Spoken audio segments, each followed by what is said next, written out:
प्रभु नारायण स्वामी बोल सर्वानंद एक बार हरि बोल हरि बोल। कहला मु जानी थिली कि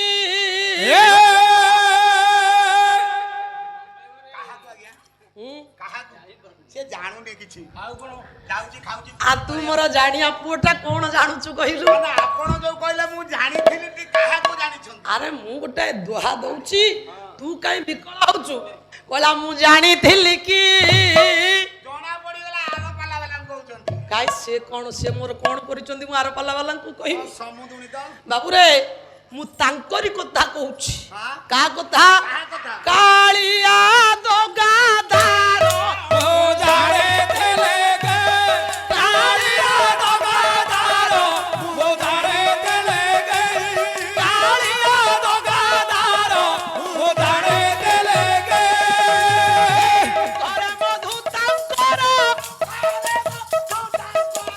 आहा मुखरे मधु तांकर मुखरे मधु तांकर तांको काहा को तांको आरो पाला वाला को ए आरो पाला वाला को काहा को से यार अंगूठी देखि काई तांको तांकर कोन असुविधा आइछि सी हमर असुविधा कोन करिचंती तांको पाखरे तांको आडी की अंगूठी काई देखै आपण इंदी डायरेक्ट देखैले ए बाबू ये काहाकू कोन अंगुली निर्देश कले किए कोन सही बाटर बाटोई की एंदी अंगुली निर्देश कला मो स्त्री बाड़ी की दांत र कहला तांको भितरे जो वो जाने चले गए कालिया दो गादारो वो जाने चले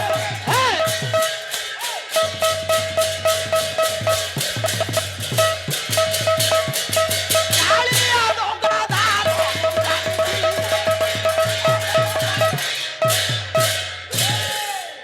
ये होई रे पागला मन तू भूली गलु केणे जानिथिली चित्त वृत्ति देलु नाही गोविंद आउ माटी घट पिंजरी को सुबादर सुबा लीला लगाइछि बाबा विरोधिया राजा पिंजरी तो माटी रे मिसिब नर सुआ गोटे सोने ओळे देब धकु धनरे कोटे गोड़िया सेहि मुखे धन निचे गोड़ी मारे दिया भाई बोलु बंधु बोलु सब दियो साथे बोला बेला एका गोविंद सरते मानुषी मानकु करू अछि आनंद मोहने मालो देब देव ओळे पंडित मानकु मुहि कर निवेदन राम ताली संग तोरे थिबा हरे तन हरि बोल हुड़ा हुड़ी एक चोरे थिबा हीरो दरबार गोटी उछुड़ी मारिब वो जाने चले गए कालिया दो गादारो वो जाने चले गए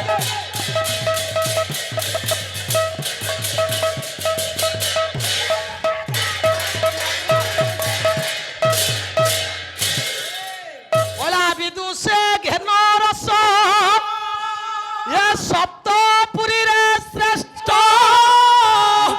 कनिष्ठ बेनिसु कनिष्ठ बेनिसु होइसे सुसज्जित होइसे सुसज्जित धनु करे शोभित अभिमुखे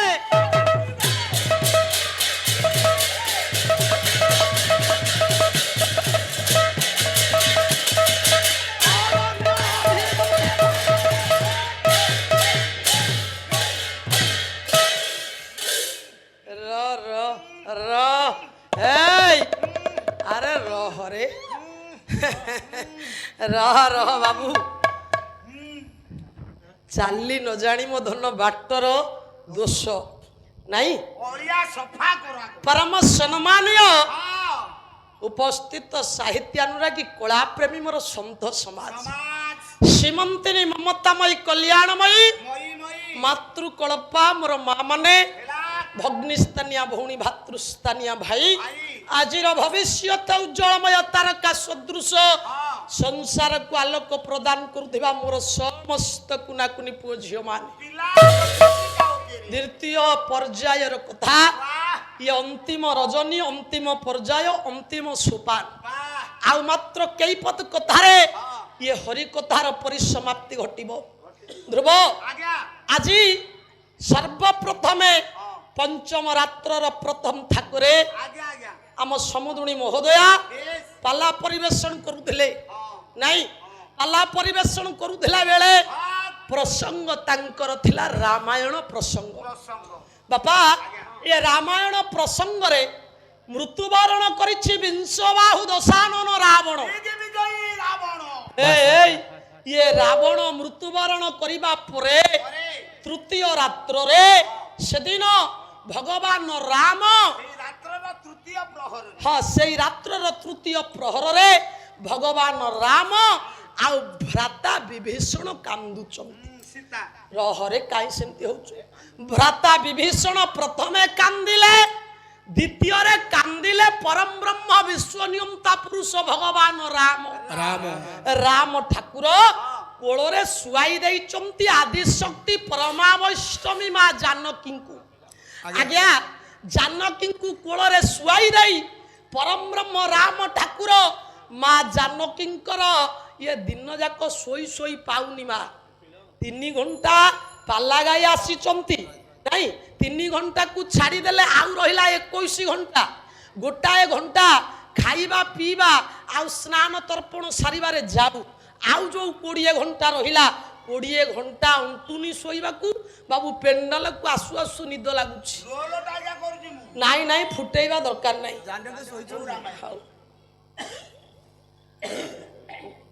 ନାରାୟଣ ସ୍ୱାମୀ କଲ୍ୟାଣ କରନ୍ତୁ। ନା ମା ରାନୀ ହଉ ରାନୀ ସେଇ ଭଗବାନ ବିଶ୍ୱନିୟନ୍ତା ପୁରୁଷ ବୃହଗ ବାହନ ଯସ୍ୟ ବାମେ ତ୍ରିକଚ ଧାରଣ ଶାଲପା ବାମ ଭାଗେନ କୁର୍ବନ୍ତୁ ସର୍ବମଙ୍ଗଳ। ବ୍ରହ୍ମା ବିଷ୍ଣୁ ମହେଶ୍ୱର ତ୍ରିଲୋକର ଈଶ୍ୱର ବିଶ୍ୱ ସଂସାର ସ୍ରଷ୍ଟା ଆଦିଶକ୍ତି ପରମାବୈଷ୍ଟମୀ ମା ଖଣ୍ଡୁଆଳ ଠାକୁରାଣୀ ରାନୀ ମାର ସର୍ବସ୍ମିନ କାଳେ କଲ୍ୟାଣ କରନ୍ତୁ। ଜଗତର ମଙ୍ଗଳ ହଉ, ସଂସାର ମଙ୍ଗଳ ହଉ। ବୋଲ ସର୍ବେ ଆନନ୍ଦେ କବାର ହରି ବୋଲ ହରି ବୋଲ। ହଉ କହିବାର କଥା ହେ ମୋର ଗୁଣଗ୍ରାହୀ ବିବେକୀ ମଣ୍ଡଳୀ, ଆପଣ ମାନେ ବିଚାର କରନ୍ତୁ ଆଜ୍ଞା। ପରମ ବ୍ରହ୍ମ ବିଶ୍ୱନିୟନ୍ତା ପୁରୁଷ ଭଗବାନ ବିଶ୍ୱଭାବଗ୍ରାହୀ ଠାକୁର ରାମ ଭଗବାନ ସେଦିନ ଇଏ ମା ଜାନକୀଙ୍କୁ କୋଳରେ ଶୁଆଇଛନ୍ତି, ମସ୍ତକ ଦେଇ ଶୋଇଛନ୍ତି ଆଦିଶକ୍ତି ପରମାବୈଷ୍ଟମୀ। ଭଗବାନ ରାମ ଠାକୁର ମାଙ୍କର ମସ୍ତକକୁ ଆଉଁସି ଦଉଛନ୍ତି, ଭାବୁଛନ୍ତି ଇଏ ସୀତେ କେବଳ ମୋରି ପାଇଁ ଦୁଃଖ ପାଉଛନ୍ତି। ମୁଁ ଯଦି ସେଦିନ ଇଏ ମିଥିଳା କଟକକୁ ଧନୁ ଭାଙ୍ଗିବା ପାଇଁ ଯାଇ ନଥାନ୍ତି ତାହେଲେ ମୋ ପ୍ରାଣ ପ୍ରିୟା ସୀତା ଏତେ ଦୁଃଖ ପାଇ ନଥାନ୍ତେ। ଏହା ଥିଲା ଆମ ରାଉତ ମହୋଦୟାଙ୍କର ଆଲୋଚନା। ରାଉତ ଖାଲି ସମୁଦ୍ର ଆଜି ରାଉତ ରହ ପାଟିକ ନା, ତୁ ଏତେ ଭିତରକୁ କାହିଁ ମୁଣ୍ଡ ଖେଳଉଛୁ ବାବୁ? ତୋ ବାଟ ଯୋଉଠି, ତୋ ସ୍ଥାନ ଯୋଉଠି, ସେ କଥାଟା ଭାବୁନୁ। ତୁ ଏତେ ଉପରକୁ କାହିଁ ଚଢୁଛୁ? ପିମ୍ପୁଡି ବାବୁ ଉଖାରେ ଚଢିଲେ ଯାହା ଭାବେ ଅବସ୍ଥା ତୋର ସେଇଆ ହଉଛି। ମୁଁ ତ ଜାଣୁନି ଆପଣ ତ ମତେ କହୁଛନ୍ତି ର କହିବାର କଥା ଆଜ୍ଞା ଆଜ୍ଞା ପିମ୍ପୁଡି ଉଖାରେ ଚଢି ବାପା ଭାବିବ ମୁଁ ସ୍ୱର୍ଗକୁ ଯାଉଛି। ଆରେ ବାବୁ ସ୍ୱର୍ଗଟା କୋଉଠି, ଉଖାଟା କୋଉଠି, ସେ କଥା ଏ ପିମ୍ପୁଡି କଣ ବୁଝିପାରୁଛି? ଜୁଳୁଜୁଳିଆ ପୋକର ପଛପଟେ ଟିକିଏ ଆଲୋକ ଜଳୁଛି, ବାପା ଇଏ ଜୁଳୁଜୁଳିଆ କହୁଛି ମୁଁ ସୂର୍ଯ୍ୟ ସଙ୍ଗେ ସମାନ। ମା ସିଏ କଣ ଇଏ ସୂର୍ଯ୍ୟ ସଙ୍ଗେ ସମାନ ଇଏ ଜୁଳୁଜୁଳିଆ ହେଇପାରିବ? ତେଣୁକରି କହିବାର କଥା ଏତେ କଥା କହିବାକୁ ବାବୁ ବେଳ ନାହିଁ। ବାପା ମାନେ ବସିଛନ୍ତି, ବାପା ମାନଙ୍କର ବହୁମୂଲ୍ୟ ସମୟକୁ ମୁଁ ନଷ୍ଟ କରିବି ନାହିଁ। ଯୋଉ 2 ଘଣ୍ଟା ସମୟ ଆମ ମାନଙ୍କ ପାଖରେ ଅଛି, ଇଏ କଥାର ତୀବ୍ର ସମାଲୋଚନା ନିହାତି ଭାବରେ ଆମେ କରିବା। ପ୍ରକୃତରେ ଏ କଥାର ସାରାଂଶଟା କଣ? ହେ ମୋର ଗୁଣଗ୍ରାହୀ ବିବେକୀ ମଣ୍ଡଳୀ, କେବଳ ମୁଁ ଆପଣଙ୍କ ଠାରୁ ବୁଝିବାକୁ ଚାହେଁ, ରାମଙ୍କର କୋଳରେ ସୀତା ଯୋଉ ମଥା ଦେଇକି ଶୋଇଛନ୍ତି, ରାମଚନ୍ଦ୍ର ମଥା ଆଣୁଛନ୍ତି, ହଁ କୋଉ ରାମାୟଣରେ ଅଛି? ହଁ ବାବୁ ଏଇଟା ତମକୁ ତତେ ତ ଡାକୁଥିଲେ ସମୁଦ୍ରୀକୁ ମୋର ପଚାରି ଦେଇଥାନ୍ତୁ ଇଏ ପ୍ରସଙ୍ଗଟା କୋଉ ରାମାୟଣରେ ଅଛି। ଧ୍ରୁବ ଇଏ ପ୍ରସଙ୍ଗ କୋଉଥିରେ ଅଛି? ଇଏ ପ୍ରସଙ୍ଗ ଭଗବାନ ରାମ ପରମ ବ୍ରହ୍ମ ବିଶ୍ୱନିୟନ୍ତା ପୁରୁଷ ରାବଣକୁ ବିନାଶ କରି ସାରିବା ପରେ ତୃତୀୟ ରାତ୍ରରେ ସୀତା ମାକୁ କୋଳରେ ଶୁଆଇ ଏ ଭାବନା କରିବା ପ୍ରସଙ୍ଗ। ଯଦି 108 ରାମାୟଣକୁ ଆମେ ଖୋଜିବା ଏହା କୌଣସିଥିରେ ନାହିଁ, କିନ୍ତୁ ଏହା ଗୋଟାଏ କପୋଳ କଳ୍ପିତ ଭାବନା। ବାବୁରେ ଯଦି ରାମ ଭାବୁଥାନ୍ତେ ଥିଲା ତାହେଲେ ଏ ମିଥିଳା କଟକ ପର୍ଯ୍ୟନ୍ତ ବାପା କାଇଁ ଆସିଥାନ୍ତେ? ନା ଆପଣ ମାନେ ସମସ୍ତେ ବିଜ୍ଞ ପ୍ରାଜ୍ଞ ପଣ୍ଡିତ ବିଚାର କରନ୍ତୁ। ଆପଣ ମାନେ ଆପଣ ମାନଙ୍କର ଅନ୍ତର୍ଗତ ଭାବନାରେ ଆଜ୍ଞା। ପ୍ରକୃତରେ ସୀତା ମା ଦୁଃଖ ପାଇଛନ୍ତି କି? ଯିଏ କହୁଥିଲେ ପାଇଛନ୍ତି। ତୁ ଚୁପ ହେଇକି ବହ, ମୁଁ ବାପା ମାନଙ୍କ ସାଙ୍ଗରେ କଥାବାର୍ତ୍ତା ହଉଛି। ଆଜ୍ଞା, ମା ସୀତା ଯିଏ ଆଦି ଶକ୍ତି ପରମା ବୈଷ୍ଣବୀ ଜଗଧାତ୍ରୀ, ଇଏ ମିଥିଳା କଟକର ରାଜକନ୍ୟା, ବାସ୍ ଶିରୋଧ୍ୱଜ ଜନକ କୁଶଧ୍ୱଜ ଜନକ, ଇଏ ହଉଛନ୍ତି ଶିରୋଧ୍ୱଜ ଜନକ। କର୍ଷଣ କଲା ବେଳେ ଲାଙ୍ଗଳ ମୁନରୁ ମଞ୍ଜୁଷା ଭିତରୁ ଯୋଉ ସୀତା ମା ବାହାରିଥିଲେ ପାର୍ଥିବୀ ଆପଣ ମାନଙ୍କର ସୀତେ, ଏ ପୁଅ ଜାନକୀ ମାଙ୍କର 6ଟା ନା। ଏ ଯୋଉ ନାମକୁ ନେଇ ସୀତା ମା ଆବିର୍ଭୂତା ହେଇଥିଲେ, ଏ ମା ସେଇ ସୀତା କଣ ଇଏ ଦୁଃଖ ପାଇଛନ୍ତି? ସେଇ ସୀତା ଦୁଃଖର କାରଣ ରାମଙ୍କର ଦୁଃଖର କର୍ମର ଦୁଃଖର କାରଣ କଣ ଏଇ ସୀତା ହେଇଛନ୍ତି? ରାବଣ କଣ ପ୍ରକୃତ ଆଦି ଶକ୍ତି ମା ଜାନକୀଙ୍କୁ ହରଣ କରି ଚୋରି କରି ନେଇଛି? ତାହେଲେ ସୀତା କେତେ? ସୀତା କେତେ? ବାପା ଯାହା ନିର୍ଯାସ ତତ୍ତ୍ୱ କହେ, ଯାହା ପୁରାଣ ପ୍ରମାଣ ଦିଏ, ସେଇ କଥାକୁ ତମେ ଆଲୋଚନା କର ଆଉ ସେଇ ବାଟରେ ଯା। ପୁଣି ଛାଡି ମୁଁ ତୁମକୁ ସମାଲୋଚନା କଲି ବୋଲି ତମେ କାଲି କଣ କହୁଥିଲ? ମୋର କୁଆଡେ ଗର୍ବ ହେଇଗଲାଣି। ନାଇଁ, ତମେ ନୁହ, ତମ ଭଳିଆ ଯେତେ ଜଣ ମତେ କହୁଛ ଗର୍ବ ହେଇଗଲାଣି ବୋଲି। ବାବୁ ସେ କଥାକୁ ମୁଁ ଧରିବାର କୌଣସି କାରଣ ନାହିଁ। ଆମର ଧର ତମେ ତମ ମୁଖରେ ମତେ ଯାହା କୁହ, ମୋର ସେଥିରେ କିଛି ଯାଏସ ନାହିଁ। ତମେ ଯୋଉ କହୁଥିଲ ତମ ବସାକୁ ଲୋକ ଗଲେ ଖୋଜନ୍ତି ସସ୍ମିତା ରାଉତ ଗାୟିକା କିଏ, ଏ ନିଜେ ପରିଚୟ ଦେଲେ ସେମାନେ ପରିଚୟ ପାଆନ୍ତି। ତାପରେ ଗୋଟାଏ ଶବ୍ଦ କହିଲ, ଯିଏ ଜ୍ଞାନୀ ଯିଏ ପଣ୍ଡିତ ତାର ମୁଖ ସବୁବେଳେ ତଳକୁ, ସେଇଥିପାଇଁ ମତେ କେହି ଚିହ୍ନି ପାରନ୍ତିନି, ମୁଁ ପରିଚୟ ଦେଲେ ଚିହ୍ନନ୍ତି। ଆଚ୍ଛା, ଏ ଶବ୍ଦଟା ତୁମ ମୁଖରେ ତୁମେ ଯୋଉ ଉଚ୍ଚାରଣ କଲ, ସେଇଟା ତୁମ ପାଇଁ କଣ ହେଲା? ତୁମେ ଗର୍ବ କରୁଛ ନା ମୁଁ ଗର୍ବ କରୁଛି? ବାବୁ, ମୁଁ ଯଦି ତୁମ କଥାକୁ ସମାଲୋଚନା କଲି, ତମେ ଭୁଲ କହିଲ, ମୁଁ ଠିକ ସେ କଥାକୁ କଲି, ତୁମରି କଥାକୁ ନେଇ ଶ୍ଲୋକ ଗାଇଲି, କାବ୍ୟ କବିତା ଗାଇଲି, এইটারে বাপা মোর গর্ব কোউঠি রহিলা? ଗର୍ବ ହଉ। ଆମ ସମୁଦୁଣୀ କହୁଛନ୍ତି ମୁଁ କୁଆଡେ ଗର୍ବ, ସମୁଦୁଣୀ ଏକୁଟିଆ ନୁହନ୍ତି, ତାଙ୍କ ଭଳିଆ ଯେତେ ଜଣ ଇଏ ଖୋର୍ଦ୍ଧା ଜିଲ୍ଲାର ଗର୍ବ ଗୌରବ। ଖୋର୍ଦ୍ଧା ଜିଲ୍ଲାରେ ବାପା ଏହା ହେଉଛି କଳାର ମାଟି, ଏହା ହେଉଛି ଜ୍ଞାନର ମାଟି। ଏଇଠି ପୁଅ ସବୁ ସୃଷ୍ଟି, ଏଇଠି ସବୁ ଲୀନ। ବିଚାର କରନ୍ତୁ ଆଜ୍ଞା, ଆମେ ମାନେ କୌଣସି ଗୋଟାଏ କଥାକୁ ସମାଲୋଚନା କରିବା, ସମୁଦ୍ରକୁ ମନ୍ଥନ କରୁ କରୁ ତା ଭିତରୁ ସାରାଂଶ ବାହାର କରିବା, ଏହା ବାପା କଣ ମୋର ଭୁଲ? ଯଦି ଏହା ମୁଁ କଲି, ତମେ ତମ ମୁଖରେ କହିବ ମୁଁ ଗର୍ବ କରୁଛି, ମୋର କୁଆଡେ ପତନ ହବ, ତାହେଲେ ପତନ କଲା ବାଲା ଆଉ ଉପରକୁ ଉଠେଇଲା ବାଲା ନାଇଁ, ଅଧ ଏବଂ ଉର୍ଦ୍ଧ ଇଏ ଦିଟା ଯାକ କଥା କେବଳ ତାରି ପାଖରେ ଥାଏ। ବାବୁ ବଡ ବଡ ବୋଲି ଧେଣ୍ଡୁରା ପିଟିଲେ ବଡ ନୁହଁ, କେହି ତ ବଡ ନୁହଁ, କହିବ ଯାହାକୁ କହିବ ଯାହାକୁ ବଡ କରିଥାଏ ଏକା ବଡ।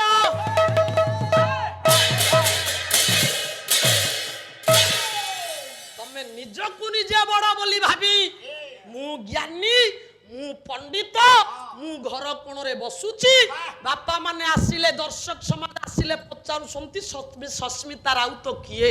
ସେ କଥାକୁ ତମେ ପରିଚୟ ଦେଲା ପରେ ଚିହ୍ନୁଛନ୍ତି। ଏ କଥାଟା ନିଜକୁ ନିଜେ କହିବା ମା ଭଲ ନୁହେଁ, ଗର୍ବ। ଆମେ ମାନେ କଣ ଜାଣିଛେ ବାପା? ଆମ ବସା ଘରକୁ ଆଇଲେ ଆମକୁ ସମସ୍ତେ ଚିହ୍ନି ଦବ। ଆମେ କଣ ଜାଣିଛେ? ଦୁଇ ପଦ ଗୀତ, ଦୁଇ ପଡ଼ା କଥା, ଆଉ କେତୋଟି ଶ୍ଲୋକ ସାହିତ୍ୟ ପୁରାଣକୁ ନେଇ ଆମେ ମାନେ ପାଲା ଗାୟକ। ଆମର ପୂର୍ବଶ୍ରୀ ଯୋଉମାନେ ଥିଲେ, ସେମାନେ ଯୋଉ ଭଳି ଭାବରେ ପାଲା ପରିବେଷଣ କରୁଥିଲେ, ସେ ପାଲା କୁଆଡେ ହଜିଗଲାଣି ଆଜ୍ଞା। ସେ ପାଲା ହଜିଗଲାଣି, ପାଲା ହଜିଗଲାଣି। ହଜି ତ ଗଲାଣି, ଆପଣଙ୍କର କଣ ଯାଉଛି? ହଜି ତ ଗଲାଣି, ଆପଣଙ୍କର କଣ ଯାଉଛି? ଇଏ ହଜିଗଲାଣି। ମହୋଦୟା କହୁଥିଲେ, ମୁଁ କୁଆଡେ ତାଙ୍କୁ ଗାଇଆଳ ଛୁଆ କହିଲି। ଆପଣ ମାନେ ତ ସମସ୍ତେ ବସିଥିଲେ, ମୁଁ କହିଲି ତମେ ଯୋଉ ରାତି ଯାକ ଏମିତି ହଉଛ, ମେଣ୍ଢା ଭଳିଆ ହଉଛ ବା ଗାଉଛ ଗୀତ, ରାତି ସାରା ଯୋଉ କେତୋଟି ଗୀତ ଗାଉଛ, ଆମ ଗାଁର ଗାଇଆଳ ଛୁଆ ମଧ୍ୟ ତମଠୁ ଭଲ ଗାଇବ। ତମକୁ ମୁଁ କେତେବେଳେ କହିଲି ତମେ ଗାଇଆଳ ଛୁଆ? मोर कुआडे मोर कोन हिताहित ज्ञान नाही तमे मते काली चिन्हउतिलो तुम गुरुंकु पचारिबो तमे जो कथाटा कहलो सेटा ठीक ना भूल मु तुमको केते बेले गायाळ छुआ कहली मु कहली तमे जेमिति गाउछ आम गार गायाळ छुआ मध्ये से तम ठारू भलो गाइबो ଏବେ ପରା ମୋ ସ୍ତ୍ରୀ ଭଲ ଗାଇଲାଣି एथिरे असुविधाटा कोन रहिला जे तमे मते मो गुरुंकु चिन्हउथिलो हाउ हाउ ठीक अछि तम कहिबा कथा को मु ग्रहण कली तम कथा को नै तुमको मु समालोचना करू नाही तुमे कुह नहले तम परिवार जो पालिया बाय को समस्त मिसिकी नहले कुह सेथिरे किछि मोर असुविधा नाही तमे 6 जण जाक कुह मोर सेतिरे कोन असुविधा नाही बाबूरे कहिबा लोक केबे जगत रे बड़ नुहंती सहिबा लोक बड़ तमे काली ए पद को कहउतिलो तमे तो जहा पाइलो ताहा कहिलो गुरुं को पाखरे कथा पहुंचैलो आ तमे मो कथाटा केते बेले सहिलो जे गाउथिलो कहिबा लोक महत्व नुहई सहिबा लोकटी महत्व हाउ हाउ ठीक अछि बापा तम ठारू तो ए भली कथा केबे मु सुनी नथिली आज प्रथम थर ए पेंडाल रे सुनिली ଟିକେ ବାଡିଆ ବାଡି ହେଇଯାଉ देखिबा तेणिकी तापरे जहा कथा हबो आउ तो नेक्स्ट थर तुम सहित अनेक थर भेट होउची वर्ष को बोधे 10-15 थाके केवल तुमरी थाक संगरे पाला होउची सेते बेले बाबू देखिबा काहा पाखरे केते ज्ञान काहा मुड़ी रे कोन अछि एनु करी मधन रे एते कथा कहिबा लो नाही तांको कथा को छाड़ी आस आमे प्रसंग को चलीबा जहा आलोचना करूथिला मो राउत महोदया समुदुणी महोदया बाबू रे आदि शक्ति परमा वैष्णवी जगधात्री मां जानकी मां से दुख पाइना हंती ताकू रावण चोरी करी नै नाही रावण चोरी करी नेला काहाकू ତାହେଲେ ପ୍ରଥମେ ଆପଣ କହନ୍ତୁ ସୀତା କେତେ दुख पाइला किए ଇଏ सुन गोटाए पद तू विकल हो ना वैदेश विलास कवि सम्राट उपेन्द्र भंज बनुप्रास छांद मां गोटाए पद वैदेश विलास रे भंज महोदय लिखिले कोन कहिले ए गोटाए पद गाउथिली अधारे रही गला रे ए से पदटा कोन कला होजी गलाणी ए होजी गलाणी आम संस्कृति आम परंपरा हजी गलाणी आम संस्कृति आम परंपरा विदेशी संस्कृति बसा बांधिला आउ विदेशी संस्कृति बसा बांधिलाणी आमे आमे आमे सभिए पागला पोरा हजी गलाणी आम संस्कृति आम परंपरा हजी गलाणी आम संस्कृति आम परंपरा এই গারে শুনি খঞ্জনি ভজন ডিজে তালে তাল নাচায় এই মন গারে সুপুরি ভজনি ভজন ডিজে তালে তালে নাচে কি মন ভাগবত টুঙ্গি লুচিত গলানি ভাগবত টুঙ্গি রুচিত গলাণী আউ ভাগবত টুঙ্গি লুচিত গলানি ভাগবত টুঙ্গি রুচিত গলাণী এই চাটশালী পাঠ গলানি হজি গলাণী আম সংস্কৃতি আম পরম্পরা হজি গলাণী গুণ বিশারদ বিবুধ মণ্ডলী ধীরে স্থির কর মন হজি গলাণী যাহা দুই পদ ন্যায় শাস্ত্র বাবু করিবি মু আলোচন হজি গলাণী সংস্কৃতি সভ্যতারে বাবুরে লাগিছি কলঙ্ক হজি গলাণী আর সম্মান নাহি পরা আম অবিবেক হজি গলাণী संस्कृति सभ्यता संस्कार सेथिरे बाबू कलंक लागि गलाणी नचेत सेते बेलर पाला वर्तमानर पाला भितरे बाबू पार्थक्य न थांता हे मोर ज्ञानेन्द्र पुंगव आपण माने समस्त विचार करंतु ये जगत पथरे जेतेबेले विश्वनाथ पट्टजोशी लोकनाथकर मार्कंडे वाहिनीपति भ्रमरवर महारणा हरिनाथ नरीनाथ निरंजनकर वैष्णव प्रधान ये एभली जड़े जड़े योग्य प्रतिभाशील व्यक्तित्व पाला जगतर माइल खुंट भाव आज्ञा आज्ञा जगत मध्य विदित होते पाला परिवेशन करुले सेते बेलर पाला और वर्तमान जुगर पाला नहीं विश्वनाथ पट्टजोशी कहती गला